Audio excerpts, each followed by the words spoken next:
ಚೆನ್ನಾಗಿದೆ.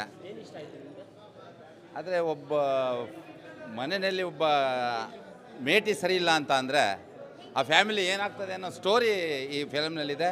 ಒಳ್ಳೆ ಮೆಸೇಜ್ ಇದೆ. ಒಟ್ಟಿನಲ್ಲಿ ಈ ಸಮಾಜಕ್ಕೆ ಒಳ್ಳೆ ಮೆಸೇಜ್ ಇದೆ. ಪ್ರತಿಯೊಬ್ಬರು ಇದನ್ನು ಅರ್ಥ ಮಾಡಿಕೊಂಡು ಮನೆಯಲ್ಲಿ ನಡ್ಕೊಂಡು ಹೋದರೆ ಸಂಸಾರ ಚೆನ್ನಾಗಿರ್ತದೆ ಅನ್ನೋ ಮೆಸೇಜು ಎಲ್ರಿಗೂ ಹೋಗ್ತದೆ ಅಂತ ನನ್ನ ಅಭಿಪ್ರಾಯ.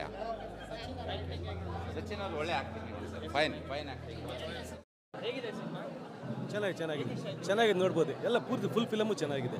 ಏನು ಬೋರ್ ಇಲ್ಲ. ಚೆನ್ನಾಗಿ ತೆಗ್ದವ್ರು ಎಲ್ಲರೂ ನೋಡ್ಬೋದು. ಆ್ಯಕ್ಟಿಂಗ್ ಎಲ್ಲ ಚೆನ್ನಾಗಿದೆ. ಎಲ್ಲರೂ ನೋಡ್ಬೋದು. ಏನು ಆ ಥರ ನೋಡ್ಬೋದು. ಕಮಲ್ ಶ್ರೀದೇವಿ ಸಿನಿಮಾ ಚಿತ್ರಮಂದಿರದಲ್ಲಿ ಕಮಲ್ ಮಾಡ್ತಾ ಇದೆ. ನಮ್ಮ ಸಮಾಜದಲ್ಲಿ ಹೆಣ್ಣಿಗೆ ಯಾವ ಥರ ಜನಗಳು ಗೌರವನೂ ಕೊಡ್ತಾರೆ, ಅವಳು ನೋಡಿದಾಗ ಬೇರೆ ದೃಷ್ಟಿಯಲ್ಲಿ ಅಗೌರವನೂ ಕೊಡ್ತಾರೆ.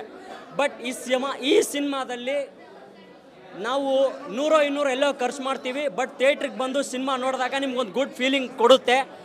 ಒಂದೇ ಕ್ಯಾರೆಕ್ಟರ್ ಇಟ್ಕೊಂಡು ಗಿರ್ಗಿಟ್ಲೆ ಥರ ತಿರ್ಸ್ಬಿಟ್ಟವ್ರೆ ನಮ್ಮ ಡೈರೆಕ್ಟ್ರು. ಈ ಥರ ಸಿನಿಮಾಗಳು ಸರ್ ನಿಮ್ಮಿಂದ ತುಂಬ ಬರಬೇಕು. ಆ್ಯಕ್ಟಿಂಗ್ ಅಂದ್ಕರು ಹೀರೋ ಸರ್ದು, ಸಚಿನ್ ಅನ್ನೋದು ತುಂಬ ಪೀಕ್ ಲೆವೆಲಲ್ಲಿದೆ. ಈ ಥರ ಸಿನಿಮಾಗಳು ಬರಬೇಕು. 100 days Kamal Sridevi. Thank you. Super crime thrilling suspense sir. Kamal Sridevi cinema ಕಮಾಲ್ ಮಾಡಿದೆ ಅಂತಲೇ ಹೇಳ್ಬೋದು. ಒಂದು ಬೆಂಗಳೂರಲ್ಲಿ ಕಡಿಮೆ ಬಜೆಟಲ್ಲಿ ಒಂದು ಪೊಲೀಸ್ ಸ್ಟೇಷನ್ ಮತ್ತು ಲಾಡ್ಜಲ್ಲಿ ತೆಗೆದಿರೋಂಥ ಸಿನಿಮಾ ಸರ್. ಕಣ್ಣಂತೂ ಮುಚ್ಚೋಕ್ಕಾಗಲ್ಲ. ಆ ರೇಂಜ್ಗೆ ಪ್ರತಿಯೊಂದು ಸೀನೂ ಅಟ್ರಾಕ್ಷನಲ್ಲಿದೆ. ಪ್ರತಿಯೊಂದು ಸೀನಲ್ಲೂ ಒಂಥರ ವೆರೈಟಿ ಒಂಥರ ಇದು ಏನೋ ಸಸ್ಪೆನ್ಸ್ ಇಟ್ಟಿದ್ದಾರೆ. ಮತ್ತು ಇನ್ನೊಂದು ಏನಂತ ಕೇಳಿದ್ರೆ, ಒಂದು ಮಹಿಳೆಯರು ಯಾವ ರೀತಿ ಬೆಂಗಳೂರಲ್ಲಿ ಕಷ್ಟಪಡ್ತಾ ಇದ್ದಾರೆ, ಒಂದು ದುಡ್ಡು ಅನ್ನೋದು ಏನಾದರೂ ಅವಶ್ಯಕತೆ ಆದಾಗ ಅವ್ರು ಯಾವ ರೀತಿ ಬೇರೆ ದೇಹನ ಮಾಡ್ಕೊಳ್ಳೋಂಥ ಒಂದು ಪರಿಸ್ಥಿತಿಗೆ ಬೀಳ್ತಾರೆ. ಅಲ್ಲಿ ಹೋಗುವಂಥವ್ರು ಅಂದರೆ ಆ ಗಂಡಸರು ಎಣ್ಣೆ ಕುಡ್ಕೊಂಡು ಹೆಂಗಸರಿಗೆ ಯಾವ ರೀತಿ ಟಾರ್ಚರ್ ಕೊಡ್ತಾರೆ ಅನ್ನೋ ಒಂದು ಸ್ಟೋರಿ. ಮಕ್ಕಳಿಗೆ ಯಾವ ರೀತಿ ತೊಂದರೆ ಆದರೆ ಅದನ್ನು ಈ ರೀತಿ ಒಂದು ಒಳ್ಳೆ ಕಾಪಾಡಬೇಕು ಅನ್ನೋ ಒಂದು ಒಳ್ಳೆ ಸ್ಟೋರಿ ಸರ್. ಏನಂದರೆ ಒಳ್ಳೆ ಆಕ್ಷನ್ ಮಾಡಿದರೆ ಒಳ್ಳೆ ಮಾಹಿತಿ ಇದೆ.